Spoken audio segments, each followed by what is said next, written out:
दोस्तों, आप सबका हार्दिक स्वागत है हमारे YouTube चैनल मेडिकल ज्ञान में।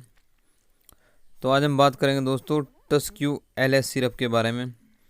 जैसे कि आप स्क्रीन चैनल पर देख पा रहे हैं, ये खांसी से संबंधित पीने वाली दवाई है, यानी इस खांसी का सिरप है।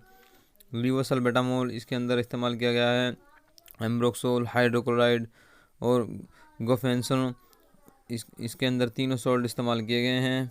और मैं बात करूँ अगर तो ब्लू क्रॉस इसकी बनाने वाली कंपनी है। और दोस्तों बात करते हैं मुख्यतः किन किन बीमारियों में काम में लाई जाने वाली दवाई है। यह मुख्य रूप से श्वसन रोगों यानी सांस से संबंधित रोगों में इस्तेमाल में लाई जाने वाली दवाई है। यह सांस की नली को साफ करता है, कफ को तोड़ता है, यानी सांस की नली में जमा कफ को साफ करता है। यह बलगम में की वाली खांसी में भी इस्तेमाल किया जाता है। अगर बात करते हैं दोस्तों, बलगम जो ब्रोंकियल वाल से चिपकने लगता है, उसे चिपकने से रोकता है। इस कफ सिरप में एम्ब्रोक्सोल करके एक साल्ट है जो जो थूक को पतला करता है और खांसी को ठीक करता है।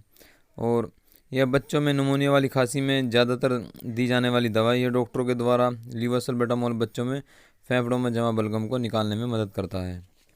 दोस्तों अगर मैं बात करता हूँ 100 ml के टस्क्यू LS सिरप 74 रुपये के आसपास मार्केट में आपको मिल जाता है। अगर साइड इफ़ेक्ट के बारे में बात करता हूँ तो डायरिया, पेट में दर्द, डाइजेस्टिव डिसऑर्डर, उल्टी जैसे हालात इसमें दिक्कतें हो सकती हैं। अगर मैं डोज़ के बारे में बात करता हूँ तो बड़ों में 1 ढक्कन यानी 10 ml तक इसे लिया जा सकता है। सुबह और शाम दोनों टाइम इसे इस्तेमाल किया जा सकता है।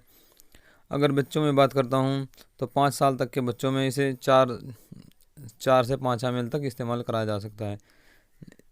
तो अगर छोटे बच्चों की बात करता हूँ तो उनमें बहुत ही कम डोज के साथ अपने डॉक्टर से सलाह लेकर इस्तेमाल कराया जा सकता है।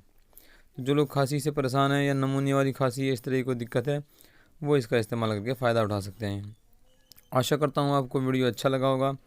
अगर वीडियो अच्छा लगा तो हमारे इस वीडियो को लाइक ज़रूर कीजिएगा और लोग भी फ़ायदा उठाएँ, इसलिए हमारे वीडियो को शेयर ज़रूर कीजिएगा। नई वीडियो देखने के लिए चैनल को सब्सक्राइब कर लीजिएगा।